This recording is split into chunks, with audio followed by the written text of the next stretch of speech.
Hello! In front of me I have HAYLOU GS watch and I'm gonna show you how to change the language on this device.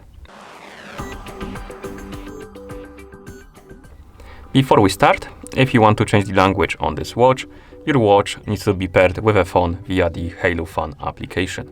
Once the devices are paired, we can continue and open the HAYLOU Phone application on our phone that is paired with our watch. In the app, tap on the Me icon right here, then select your HAYLOU GS from the list of devices, and on this page scroll down, find the device settings option and select it, and here find the option called Watch Language Update and tap on it. And now you should see the list of languages.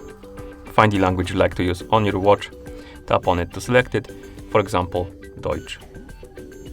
And the language should start being applied. So we need to wait a couple of seconds for it to apply.